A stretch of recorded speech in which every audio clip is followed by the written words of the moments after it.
This episode is brought to you in part by the Table Podcast from the Hendricks Center at Dallas Theological Seminary. I'm Darrell Bach, one of the hosts, and I invite you to join us as we discuss issues of God and culture, which includes anything and everything. Listen on your podcast app or at dts.edu/thetable. Hey friends, welcome to the Grace Enough podcast. I am your host, Amber Cullum. Each episode, I sit down with a guest to discuss their life journey and how the grace of God has impacted them along the way. After listening to today's episode, I hope you are encouraged that God can use you right now in the midst of your day-to-day life. Yes, it requires daily surrender and trust, but we must remember His grace is enough. Before sharing about this week's guest, I want to advise listeners that this conversation is not recommended for young ears. January is Human Trafficking Awareness Month. Today's guest is Rebecca Bender. At age 19, Rebecca was trapped in a life of chaos, coerced into prostitution, abused and controlled by her boyfriend turned pimp and trafficker. How did it all unfold? Rebecca shares the details of her story in her new book, In Pursuit of Love.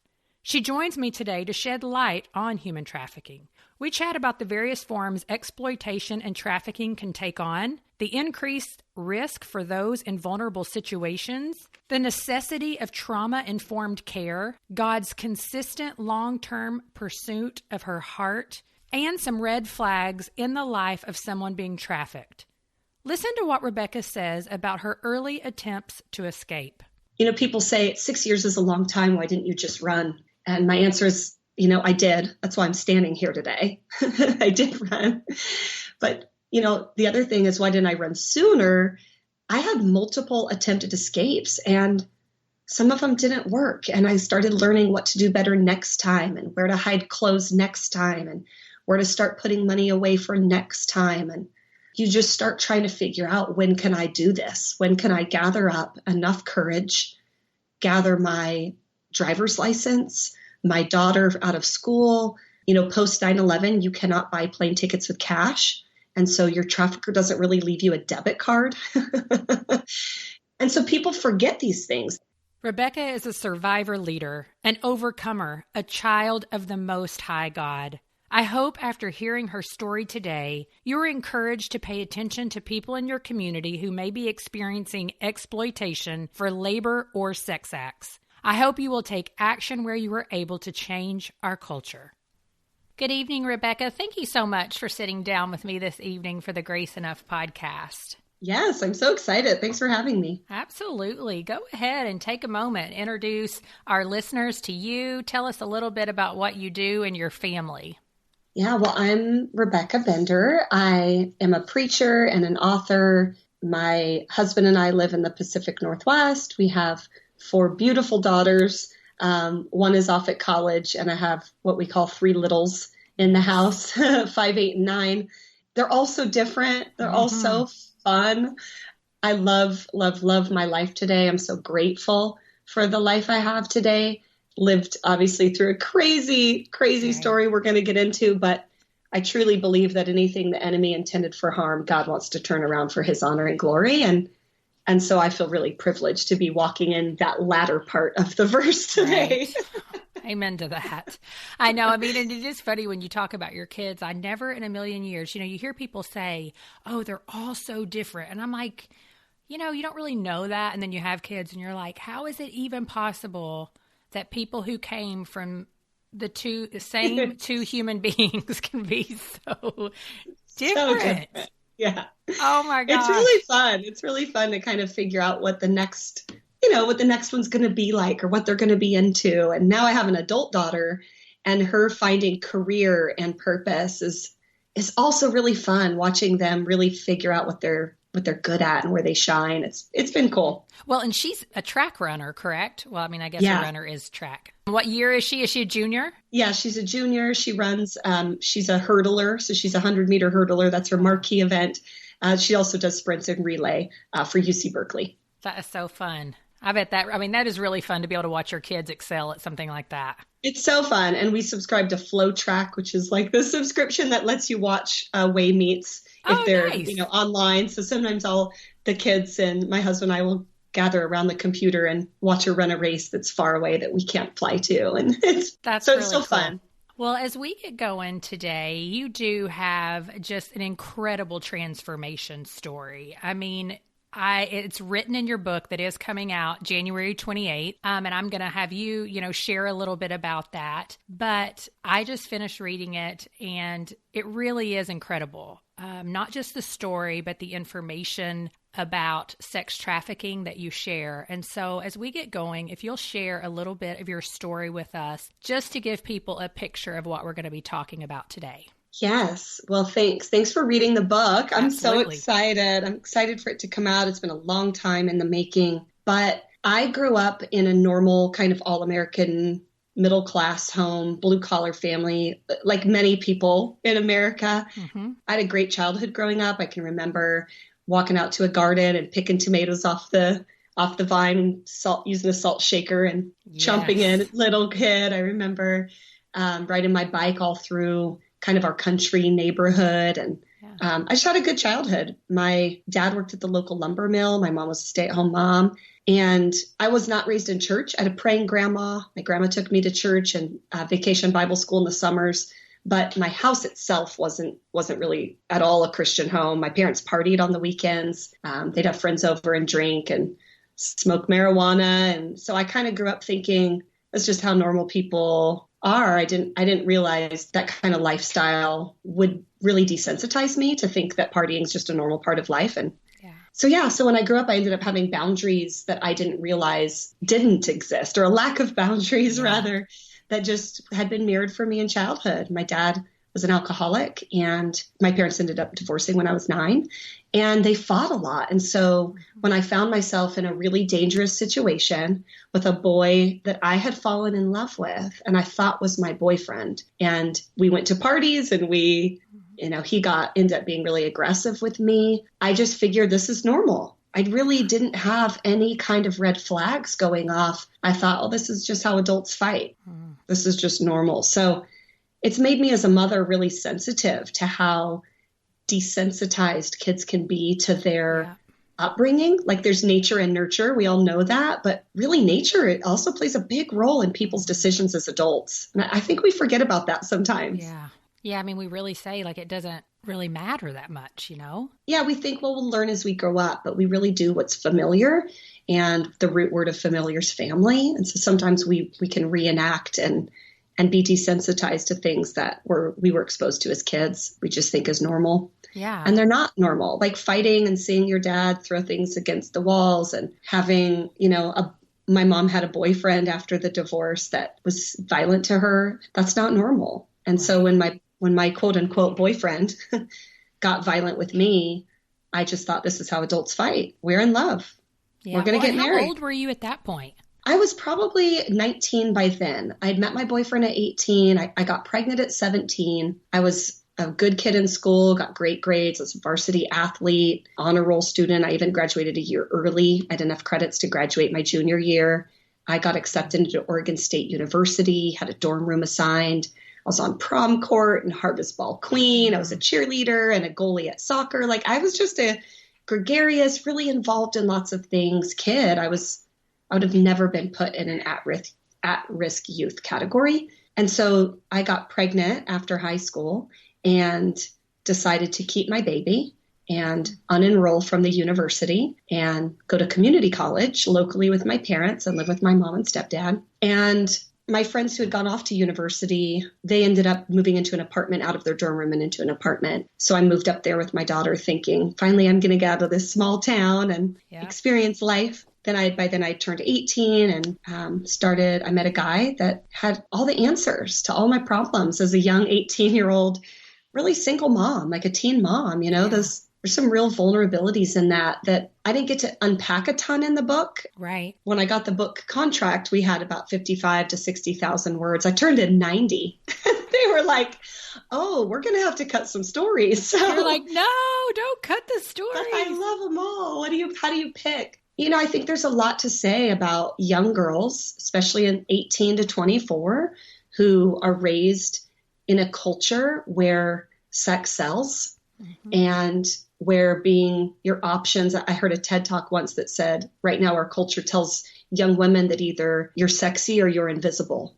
And that really hit me because I felt like that as a young girl, especially not raised in church. And I kind of, I was gregarious. I was involved as a party girl. Yeah, sure. Let's go after the football game to the bonfire and drink beer. I was just kind of a small town, real involved kid. And I had no boundaries. And my mom had remarried and she was a newlywed by the time I was 15. So she was off with her new husband, traveling a lot. And I'm glad that she had this great relationship, but it left me at 15 really raising myself. Yeah. And so parties were often at my house. And I think culture can really, that had been my upbringing up until getting pregnant. And so then I have all of those same vulnerabilities and same habits, really, same party girl lifestyle, but now I have a baby. Yeah. And I'm 18 and I'm broke. And those are really hard times for young people. And I think there's so many young women across America who are in those same situations. They're on food stamps. They have a baby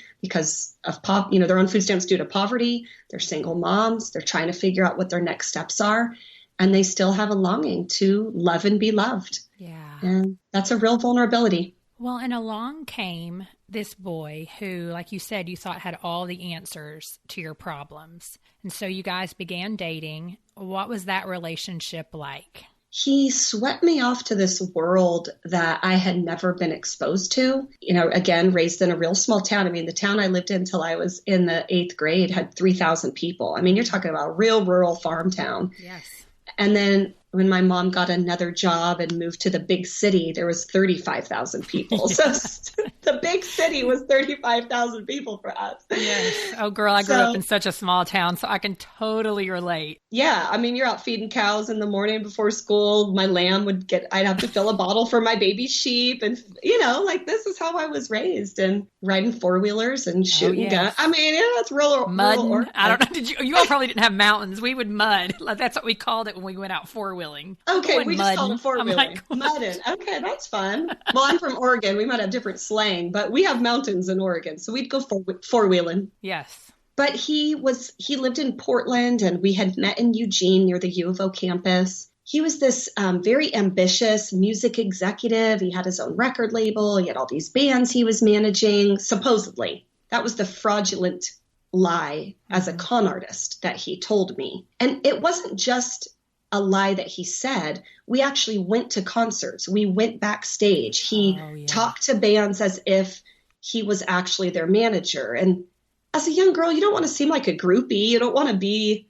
So you try to just play cool, like, oh, I'll be over here with my drink whenever you're done, But I think if I would have been a little bit more astute and a little bit more thoughtful around making sure people are who they say they are, I think I would have probably caught onto some of those conversations. But, I'm an 80s kid. I was taught stranger danger. I wasn't taught how to tell when you're dating a con artist or when you're involved in a group of people that are having very cult-like mentalities. We see this so much right now with young people in school that their groups are starting to, all of them bully one kid. I mean, we've seen that on social. How do 6 people beat up one kid and not one of those kids stop and say something?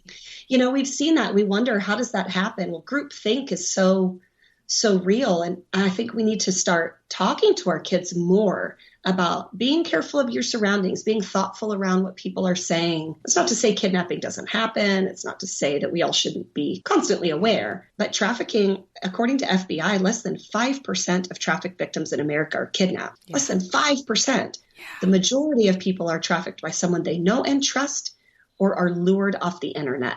So if you really want to keep your kids safe, you need to talk to them about being more alert to the people they're around and teaching them internet safety. Yes. Those are the places to watch for. Well, and so that's exactly what this guy ended up doing. He's taking you to concerts. We know that someone in a vulnerable situation, which in your case was a teen mom, that money talks as well. And so he was able to buy you things and do things for you. And eventually he talked you into going to Vegas. Yeah, he seemed so ambitious and he had such this business savvy and he clearly had money. And so I just thought he was this great businessman. And I really wanted a family for myself, for my daughter, family that little 9-year-old me never got to have. I wanted for my little girl.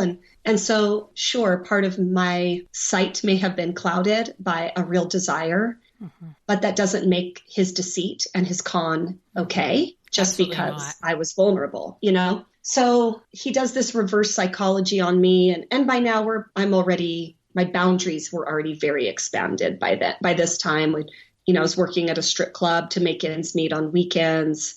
I would go to strip clubs with him and other up in Portland as date nights. Like, he continued to also push my boundaries.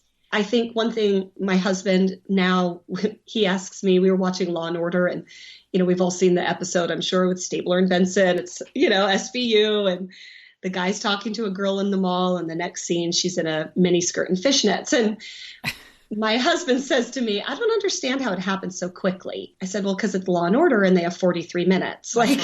That's right. In real life, it doesn't happen quickly. It's a gradual expansion. There's no A to Z. It's A to B, the next month B to C, the next month C to D. It's slow. And correct me if I'm wrong, but someone who is a trafficker is definitely watching for someone who already has those boundaries expanded a little bit. Would you say that's true? Absolutely true. My trafficker would, by the time I was fully eye deep in trafficking, he would take the weekends to go to strip clubs to look for new girls in strip clubs. He's like, if girls are already taken off their clothes for money, I can turn them out for money, which a turnout is a slang word for trafficking a girl. But that would be the slang.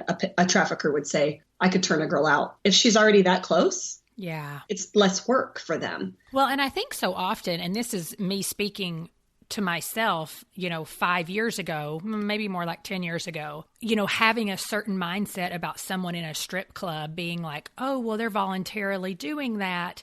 And all these things, they're putting themselves in that situation. But I think you have to break down those barriers, and you can speak to this of oftentimes someone has decided to go into that place for reasons just like what you shared. You need money, and you're in a position where you're like, I'm trying to take care of another person, and this is a way I can make money. I don't want to do it, but I'm willing to do it. Yeah, I think I think that your childhood and your experiences can play a role in determining why you make the choices you make. All of us, Yes, absolutely. And sometimes working in the commercial sex industry, even if it is through dancing, through stripping, it's a way to make quick money for people that don't have a lot of options and don't have a lot of choices and feel really trapped and might not be able to wait 2 weeks to pay the rent or to buy food, and you can have cash that same night. And so it can be a real lure for people. I think the other thing that's important to remember, though, is even within strip clubs, women are being trafficked. Yes. A strip club is a great place for traffickers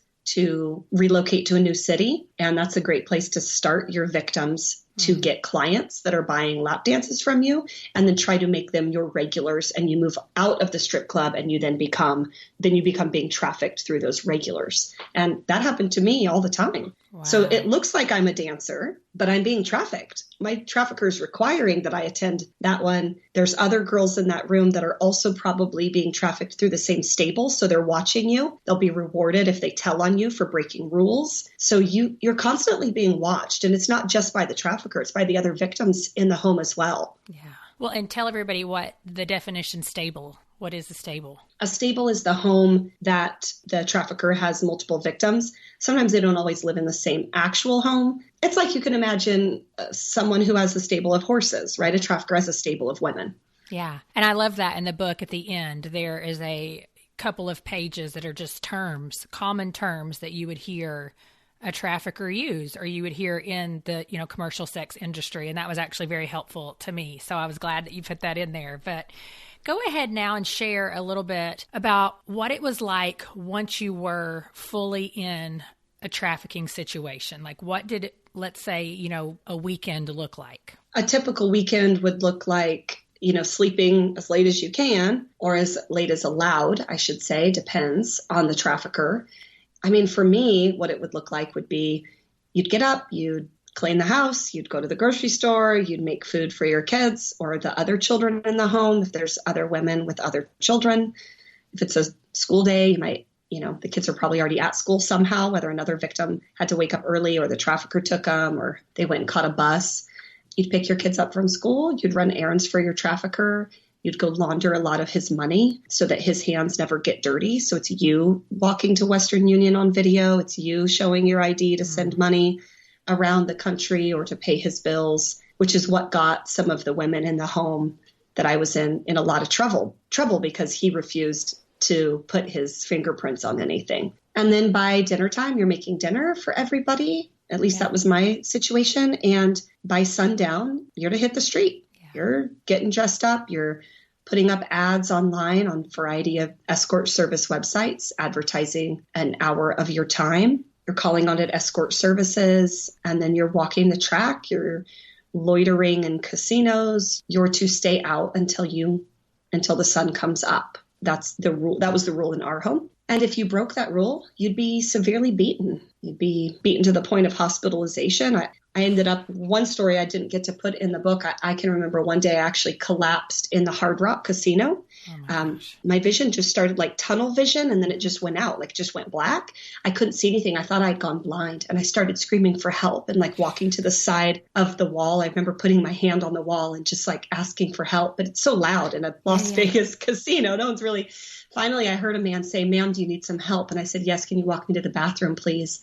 And I went to the bathroom. I started throwing up. I still couldn't see. Ended up calling my trafficker.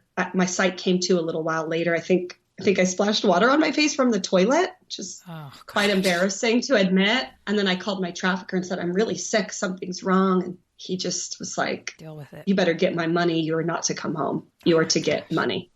Threatened. He would say swing and hangers and hang the phone up on me, which I knew from previous threats meant he would take my daughter and all of our things, and I would come home to nothing but an empty closet and hangers swinging. And so he would just say swing and hangers and hang the phone up on me. Oh my gosh. So it's living in the constant state of fear. Mm-hmm. The prolonged mental health of living in a long-term state of fear is really quite disturbing. And we see similar cases of PTSD from combat veterans because every day you don't know if you're going to die. Yeah. You literally don't know if the door you're knocking on or the car you're getting into is a buyer that's going to strangle you to death. If it's the next Green River Killer, you don't know. You don't know if they're going to be violent, if they're going to hold you at knife point for hours. And if you come home and it's not enough money, then you'll have all that happen by your trafficker. And so the mental health, I mean, I try to detail in the book as best as I can. It's hard to write some of this stuff, but. Well, yeah, I can even tell just by the emotion on your face as you tell it. Yeah, it's hard to describe. It felt like my sanity was slipping away from me. Yeah. Like I started feeling like I was going crazy, and I didn't know how to like pull myself together enough to just like let the dust settle, because the dust never settled. And it was like, I just need a minute to think, but the minute never came. And so you start to feel your sanity like slipping away. And I started thinking people were following me. I started checking my glove box and my mirrors for cameras. Like I literally became, and I wasn't on drugs. Yeah. Just from the mental health of constant abuse, physical abuse, and the constant state of fear. Yeah. And then started to make me feel crazy. I mean, I remember in the book you saying like you just got so little sleep. Yeah, lack of sleep, lack of food. With the Hard Rock situation, I ended up actually being taken to the emergency room. I don't remember if I drove or if an ambulance got me. I can't actually remember, but I remember being in the hospital and my trafficker showing up and not happy that I was there. And the doctor diagnosed me with dehydration and overexhaustion from no sleep and no water. And my medical report literally says, I was able to get my medical report recently. I put in a request for it. And it says, 26-year-old female appears alert and in no distress. Husband is here to get her. They don't have time to wait for results. Oh, my gosh. I was just shocked reading that medical health report. Like, alert and in no distress? Wow. Husband is here to get her? Like, I'm not even married. We don't have the same last name. He's 20 years my senior. Wake up. Wow. ER, wake up, you know? And I mean, you obviously were in some visible distress. I had gotten down to almost 95 pounds, probably 195 pounds due to just stress. I was not on drugs at all. My hair was falling out in clumps from the stress. I'd get in the shower, just clumps and clumps of hair would fall out. I thought, I'm going to die. Like, I'm going to die doing this. I have to get out. And people say 6 years is a long time. Why didn't you just run? And my answer is, I did. That's why I'm standing here today. Yeah. I did run. But, the other thing is, why didn't I run sooner? I had multiple attempted escapes, and some of them didn't work. And I started learning what to do better next time, and where to hide clothes next time, and where to start putting money away for next time. And you just start trying to figure out, when can I do this? When can I gather up enough courage, gather my driver's license, my daughter out of school? Post 9/11, you cannot buy plane tickets with cash. And so your trafficker doesn't really leave you a debit card. Right. And so people forget these things. They forget that you can't actually just run to an airport with no ID and no debit card or credit card and jump on a flight. It no longer works like that. So what do you do? What do you do if he has your ID? How do you get out? How do you hitchhike with a baby? Right? It's just like, it's so much more complicated. And I think yes. so many people, you're either uneducated about it, or it's just easy to think that it's simpler than it is when it's not your reality. Yeah. I had a friend once, she described trying to run. She said, she's a survivor and she's a speaker. And she says, I kept thinking at the next red light, I'd jump out of the car and run. She said, but the lights never turned red and we were only a mile away. And that really hit me, because we think of the scenes from the movies that we see. But what happens when every light is green, and before you can think of a next plan, you're already there? Yeah. Then what? Right? What's the next idea that the listener has? It's like, it's complicated. It's very complex. It's not like the movies. And you're trying. You're trying to live. You're trying to grasp a moment to just try to figure out a plan. And you have a baby involved, or now a child that you have to think of too. And so it just becomes a lot really quickly, especially when you're living in that kind of trauma. Your brain it doesn't work as quickly as you think it does. Right. Well, and there's just layers and layers of manipulation that have gone on. And that's something, I wanted to ask you to just tell everyone, what is trauma-informed care, and why is it so important in the life of a trafficked human being that is how they are treated? Yes, trauma-informed care is really the best practice that you can ensure you have if you're working with this population of people. There are many, many therapists and other experts in almost every city across America now that can provide a trauma-informed training for you or your and the office you work in, the industry you work in. So I would highly encourage people to look into that, to find an expert in their community. Google trauma-informed care in your city's name, and something will pop up that you could look into.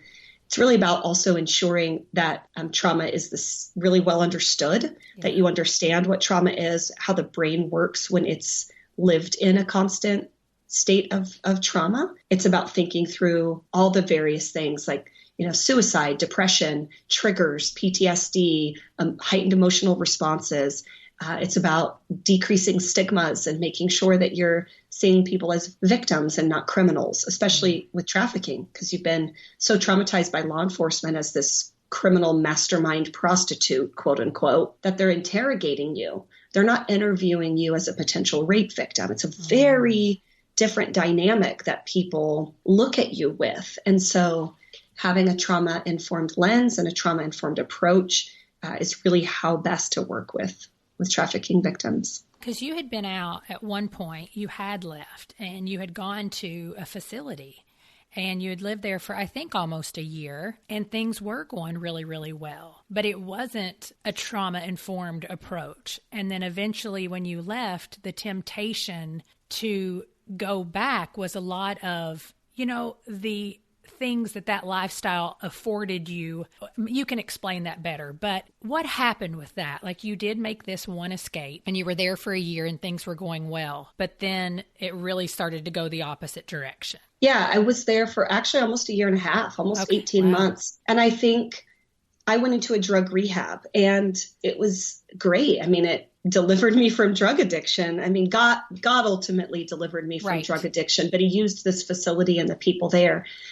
The facility, though, didn't know anything about human trafficking. And so there's certain complexities that exist within victims that have to be addressed. Otherwise, it's we liken it to a tree. There's these roots, these deep, vulnerable roots of poverty and exploitation and things that all of us have, especially trafficked victims. And you start using drugs or money or boys or men or whatever it is to kind of fill that hole in your heart. And those are like leaves on the tree that grow from the roots in your heart.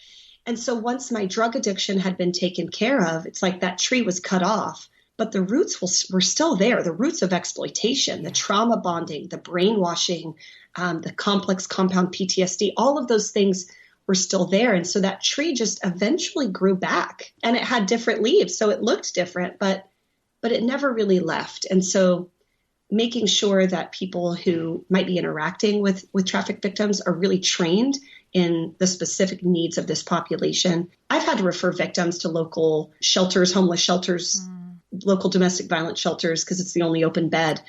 And those places are really hard for trafficked victims. If you think about it, a trafficked victim goes from a home where there's a whole bunch of women and one guy that's in charge telling them a whole bunch of rules that they have to comply to or receive punishment. And we take them out of that and we put them in a women's shelter with a whole bunch of other women. And the home director is sharing a whole bunch of rules that they have to comply to or they're going to receive punishment. And so the mere setting itself is causing actual visceral responses in their body. They're feeling heat rise up in their chest. They're feeling immediately irritable for no reason, right? The light's too bright, they're irritable. So it's an actual visceral response from their body. And people are like, why aren't they grateful? They get shelter. And you're like, are you kidding me? This mere setting is a trigger. It's not even the rules. It's the entire setting is actually causing their body to respond physically. And so it's really about trying to make a different setting than one that looked like their trafficker had for them. And that's, I think, while specialized, I'm such a big advocate for specialized services for victims. That's such a good thing, even for me, because, the general population, me included, just doesn't even think of that going into that place actually is this visceral response. It's not ingratitude. It's, like you said, it's just part of the way the brain has been traumatized causes this response to come out. Yeah, you'll get migraines, you'll get people that are irritable, angry. Literally, they'll feel sick to their stomach. They'll have a panic attack, an anxiety attack, actual physical response to a setting that feels so familiar to a trauma, to their trauma. Some things we recommend for people that work in those systems that aren't necessarily a trafficking facility, but it might be a DV shelter or a homeless shelter, is to talk about the why behind the rule before you tell the rule, right? So instead of saying you have to be in by 9:00, you say, hey, we want to make sure that everyone in the home is safe and we need to get our door locked and we only have one staff member to do that. And so because of that, we have this rule that everyone just has to be in by 9. And so if you come in with the why before the rule, it lets someone process, like, they're not trying to control me. Right. They're not trying to tell me what to do. There's a real actual normal reasoning behind having, this specific rule. And if people can get a lot better of doing that, even if it's with just the trafficked person, like pulling them aside and going, hey, I just wanted to let you know real quick, here's the why behind this rule. Let me know if you have questions. Like, that in itself will decrease, so to speak, the anxiety. Yeah. Well, tell everyone, what are some red flags of a trafficker or just, this man that basically wooed you in? What were some of those red flags now that you can just probably identify from a mile away? Well, we have in the back of the books a lot of resources. We have that human trafficking lingo sheet, like you shared. We also have a sheet called Power of Coercion, 40 coercive tactics that traffickers use on their victims. And then we also have this red flag resource in the back. Are you or someone you know dating a trafficker? Mm-hmm. And I would love to just, give a disclaimer that not all trafficking looks the same. Absolutely. There's 25 different types of exploitation that exist in America alone, whether it's illicit massage parlors, cantinas, online ads, street prostitution. There's all different types. And so familial trafficking, gang trafficking, there's all different. There's literally 25 types. You can type in typology report, human trafficking, and the report will pop right up. You can read all about the different 25 types. But for my trafficking, I experienced pimp-controlled domestic exploitation. And so that's where a lot of my resources are rooted from. And I would say that it's probably a big portion of trafficking. I mean, there's not a ton of studies out there, but so some red flags that happen for me would be a trafficker that's 5 years older or more between him and the victim, makes frequent trips out of town, doesn't have a job that one can actually visit, but clearly enough money to cover bills or live even in an excessive means. If someone is living at 29 years old with a very expensive car and very high-end clothes, but no one actually knows where their job is. There's not even an office where you carry a filing cabinet, like nothing. Right. That should be a red flag. And we're not saying that one of these things on their own means that someone's a trafficker, but usually we say if you can circle 3 or more on the list at the back of the book, then that should be someone you just look into a little bit further. Right. Just do a little digging, ask around, get on the internet. Although it has its flaws, you can do a lot of digging these days. And so look around, Google the business they say they have, look at the online registry at the state where they said their business is registered at, verify, do a little bit of investigating. And one of the things, I have little girls now, and one of the things that we do is we talk about the movie Frozen and how Hans pretended to be someone he wasn't in order to fast track a relationship with Anna to get the kingdom. So not everybody who pretends to be your friend is actually who they say they are. And any attempt to fast track a relationship is a huge red flag. And so there's ways that you can talk to kids about this in a safe way without, that's age appropriate. Right. Yeah, that's a really good one because, that's straight manipulation. Hans was bad. He was trying to get the kingdom. Well, in chapter 16, I do want to read this part from the book, and then just because you wrote in it the legal definition of sex trafficking, and then how you began to ask yourself, working through that definition, did my trafficker do these things to me? And it was a real eye-opening experience for you because you had always just thought, oh, I'm this prostitute doing all this. Yeah, I thought I was in domestic violence. That's how I identified. I even called domestic violence helplines. I literally did not even think I was being trafficked. I thought that only happened to kidnapped kids in foreign countries. I didn't think that happened here. Survivors, we grew up in the same community as everyone else, right? We watch the same movies. We have the same exact stereotypes and myths that you do. And so when our situation isn't mirroring those myths, we think, well, we must not be being trafficked. We go into that self-blame, that self-victim blame. Oh, I made a bad decision. Oh, I shouldn't have got in the car. I shouldn't have got on the plane, Yeah. Well, the legal definition of sex trafficking is the recruiting, harboring, transporting, provision, obtaining, patronizing, or soliciting of a person for the purposes of a commercial sex act, in which the commercial sex act is induced by force, fraud, or coercion, or in which the person induced to perform such an act has not attained 18 years of age. So share with us how, or that time in your life, when you began to really walk through that and ask yourself, did my trafficker do X? Did my trafficker do Y? And how your eyes just really became opened. Yeah.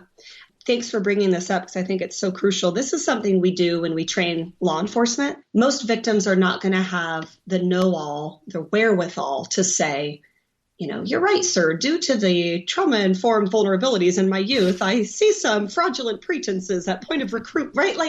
They don't talk like that. People don't talk like that. And so if you can just get a survivor to tell their story, how'd you meet him? How did you guys get to this city? How did you know what going rate was for X, Y, and Z in this sex industry in this town? Because every town has a different rate. How'd you know what the rate was? How'd you know what the websites were that were popular for this? How did you learn? If you just start having them share their story, a trained a healthy adult, healthy, I'm going to put in air quotes here, but right. A trained adult a trained professional should be able to say, wow, I think I see some force, fraud, or coercion at point of recruitment and at point of destination, which is showing harboring, transporting, who paid for the hotel room? Where did you guys live? Who paid for the rent? Those sort of inquiries paint this very different picture that you start realizing if someone used fraud at point of recruitment and then coercion at point of destination, that's human trafficking into a commercial sex act. Right. And we're not just talking about an entire relationship. When we prosecute cases, we're looking at every single cell of that woman throughout a night. So if she was sold 7 times, that's 7 points of fraud or coercion or force at point of recruitment, right? And 7 times of force, fraud, or coercion at point of destination. So what did he do to tell you to get in the car when he wanted to take you to the Motel 6 to sell you for an hour? What did he say? He said, if I didn't go, he'd beat my kids. Has he beaten your kids before? Yeah, he did 6 months in prison for beating my child. Okay, so this isn't just a coercive threat, which is still illegal. This is an actual force. So you got in the car because you were afraid for your children? Yes. Okay, then where did he take you? He took me to a Motel 6. What did he do there? He told me if I didn't go inside and get the money, my kids wouldn't be able to eat or I'd be slapped upside the head. She goes in to the appointment, quote unquote. She comes out. He takes every dollar of hers. So he's profiting and procuring off of someone else's exploitation. This is all human trafficking. Or even if you take out the force, which some people can understand, what if the next day, so he's done all that to her. He's been forceful. He's been coercive. He's been threatening. What if the next day he brings her roses and he real sweetly touches her hair and says, like any power and control of domestic violence will any of us have seen, if you ever, he says, I'm really sorry that happened yesterday. I don't want that to happen again. I really love you. Can you please just do this one more time for me tonight? We really need to get out of this city and we've ran out of money. We've ran out of money. We have no gas. We have no food. Everything becomes about this like family unit, and they put the responsibility part on the victim. And so then she's like, I really do want it to go back to how it used to be. Part of you still really loves them. It's the same thing we see in domestic violence relationships. And so she gets back in the car and they go back to the Motel 6 and he woos her and he uses fraud. Yes. The hope of a dangling carrot, the carrot of hope dangling in front of her face. That really is not true. Right. And so, there's both of these. And so the victim is experiencing nights of fraudulent hopefulness. Hope leads to eternal misery. And then there's nights of extreme force and coercion. And so you live in this constant state of confusion of like, I love him, but why does he hurt me? And once we got out of town, it didn't stop though. And so it's even like, he's not saying, hey, we're going to go do this forever. Are you in? Like, that's never what traffickers say. Right. They're like, hey, we're going to do this for like 4 days and then we're going to get out of town and everything will go back. So you do your 4 days and then they go, you know what? The car, we need to get a new car, the carburetor, the air, whatever. We're going to do it another couple days, and so it's just this constant cycle that you're on this hamster wheel. And when it starts to hit you, there's no end to this. That's when I think you see a lot of victims start trying to run. Yeah. And then things get even more scary for them. That's when you start to see people's first runs, is when it starts to hit them. Oh, this actually isn't going to end. Wow, you've been tricking me. Or when it gets really bad, when you've had a violent night, a violent buyer, girls are like, this is not what you told me would happen. I'm out. I don't want to do this. I don't want to die. I have kids. This is too scary. And that's when the trafficker's like, I'm not losing a product, Yes. It's to them a business. I'm going to quote something else, which you say, my transformation didn't happen overnight. It required making daily choices toward God, His Word, and His truth. It was hard and scary, and it went against what my earthly, fleshly self constantly craved. Choosing life and life more abundantly required dying to self, and that took far longer than the counterfeit version of life the old me kept falling for. I mean, God patiently pursued you for years. And doesn't He do that? Doesn't He just woo us back time and time again? Share with our listeners a little bit about your faith journey. Yeah. I mean, God is just so good. And so many times that He tapped on my shoulder throughout my time in sin. I feel like Psalms 40 just completely wraps up. He took me out of the pit of hell, out of the miry pit, out of the clutches of Satan, put my feet upon a rock and steadied me as I walked along. Praise be to our God. Many will turn and see and rejoice. I'm going off my head here, so I'm probably getting some of that scripture wrong, but He just really took me literally out of the clutches of Satan, out of the worst pit that I didn't even know existed in our country, the worst amount of just debauchery and horribleness. And steadied me as I walked along. And the Lord showed me a while back, and I share this often. It's like when my little girls all started walking in their toddler years, they'd take a couple steps wobbly and then they'd fall down. And those of us that obviously love our kids, we cheer them on. We get excited. We start clapping. We're like, yes, we're celebrating their progress.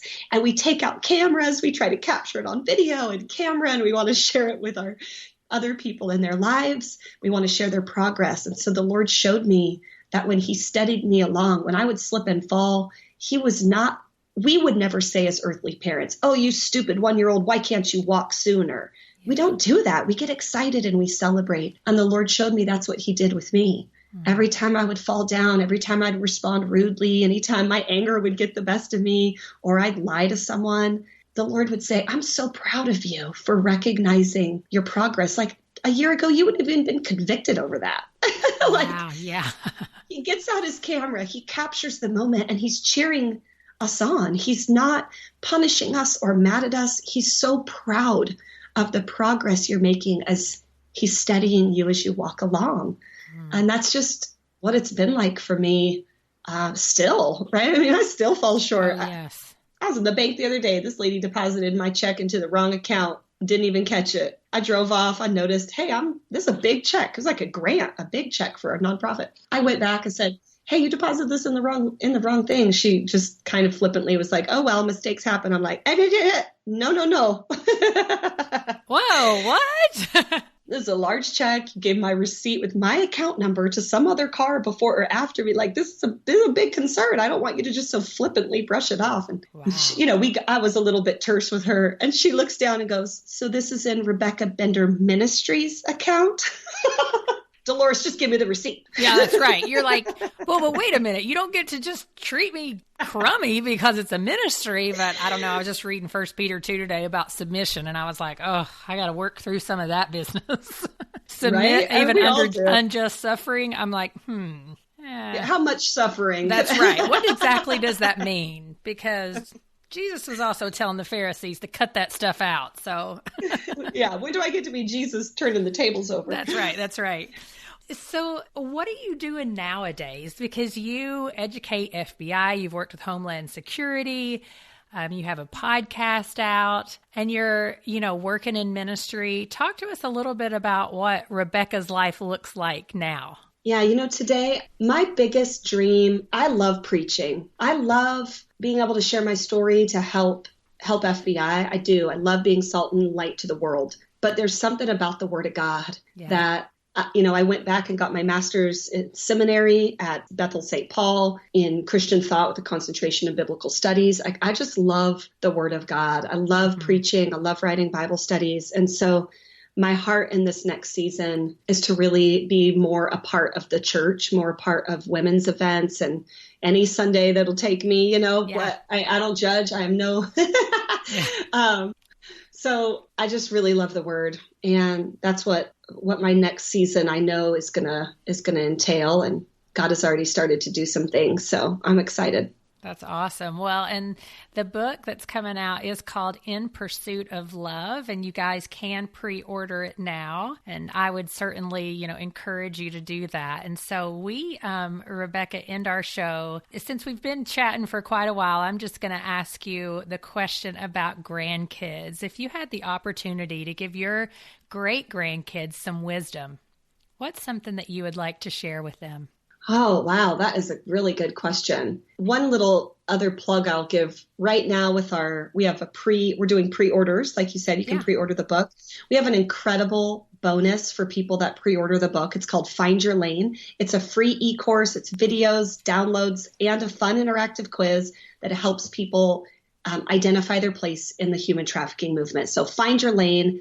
Human trafficking is such a big, ambiguous term that people can feel overwhelmed. It breaks it down into 9 easy to understand bite-sized chunks. Take a little personality quiz, and it points you to some great resources in each of those lanes that would help you get started in fighting human trafficking. So it's faith-based. It's for churches, advocates, missionaries. You feel called to fight trafficking. That's the place you want to get started. So shameless plug for Find Your Lane bundle because it's really great. No, that's great because I didn't know that part. It just came out like today. Just before we jumped on, I got an email that it was ready. So I'm like, that's yay! awesome. That's exciting. Yeah, it's really cool. Grandkids, man, I would say recently I was in New York, heading to an event. I was in an Uber and I was at a stoplight and I saw this grand opening of a shop on the corner. It was all these bright colors, streamers coming out and loud music and a lot of people. And of course, you turn to look like, oh, what's going on there? And it was the grand opening of an adult toy store. And it hit me that I was like, wow, this is really just out in the open, completely normalizing real hypersexuality. But the thing that really got me was as I was watching this store, this couple walked by with a 5-year-old little boy, and they were holding each of his hand, like mom and dad swing their kids. Yes. And the little boy turned to look right in the window at all the toys right easily on display. And I thought, what is happening to our 5-year-old little boys and girls that are growing up in a culture that is so desensitized, like just casual sex? It's no wonder we're having rates of sex addicts and porn addiction for men and women. I'm not saying out men at all. Men and women. Women are heightened rates of sex addiction, affairs, and pornography more than ever before. What are we doing? What are we doing to desensitize a culture about casual commercial sex, of any form? I thought, that's our mission as an anti-trafficking organization is to change the mindset of a culture as it pertains to sex for sale in America. And there's still hope. We can still do this. It's not just, well, we live in the end times. Que sera, sera. Bible said it would get that way. Like, yeah, that's true. But it also said to be the bridesmaid ready with the oil for when he returns, right? And yes, amen. And to be the one caught out in the field working when he returns. And so when we look at even like an anti-smoking campaign, the anti-smoking groups did a phenomenal job at shifting the way a nation saw a community health need. Absolutely. And we can do that too. We can do the same. Right now, there are 7 states in our nation trying to pass the legalization of prostitution in our country. Oh my gosh. 7 states that have up for ballot this year. We have been helping advise presidential candidates. We have a lot of presidential candidates on the Democratic Party who are pushing for a pro-legalization of prostitution if they take the seat. We are living in a time where we have to rise up. Our communities cannot exist where there's brothels next door and illicit massage parlors next door to your home. It's going to become very dangerous because this isn't just an isolated crime where vulnerable people are being trafficked, although it is. But it's also going to bring in gangs and drugs and robbery and theft and organized crime. And this is a community health crisis. And we want people to get involved and on board with sounding the alarm for the next generation, for our grandkids, for, my little girl's 5. It hits me. What is this? What's social media going to be like for her? Oh my gosh. Is sexting going to be something that is expected of her at 18 years old? Like, what are we doing, you guys? We've got to fix this. And Rebecca, the teenagers what I have been told is that it really is just part of dating culture now. This whole, and 18, more like 15. Totally. Oh, I have friends that are single. They're 35, 36, 37, 38. And it's so hard. They're like, Rebecca, you have no clue. Like people ask for nude pics the moment you meet them. It's so bizarre. So even older, from 15 to 40, this is somehow becoming normal. And we can make a change. We can make a difference. We can hold back the gates of Hades. And so I'd love for people to join in this fight of changing culture, because if the anti-smoking group can do it, we can too. And we can begin making a real difference in states across the country on laws and awareness that helps people to just start being a little bit more aware. My 20-year-old recently, she deleted her Instagram account. And I was so mad because I couldn't tag her. And I was like, what are you doing? Right. What are you? You're like, I'm following what you're telling me to do, Mom. She said, Mom, I need to be more present with my friends. And I was like, wow, you're so wise for your young years. But I think there's a generation raising up that are starting to see some actual long-term effects. And I think that the more we engage that generation, the more I think we can really see transformation. I agree. I totally agree with that, because you're starting to see so many things come out now of what are the negative effects? Why have all of these suicide rates increased? Why have all of these things changed? And so much of it, studies are showing that it goes back to the way social media is. And so I'm hopeful and I'm just so grateful. Yeah. People care about people. That's something I love about this, about how our culture is changing. We deeply care about people. We want everyone to be safe. We want everyone to feel loved. We want everyone to know they belong. Mm-hmm. And if the church isn't making people feel that way, the world is. That's right. And so this is a heart issue of feeling like you belong in a community and you're loved and you're valued and you're worthy. And no matter what your past looks like, it's not an excuse for someone to take advantage of you or exploit you. And I think that's a message that the next generation really resonates with.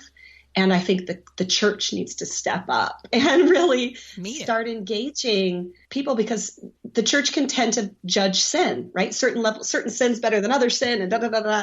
And my husband him and I debate about this all the time. And I'm like, you think that God cares more about that than that pastor that has a porn addiction? Boy, please. I know.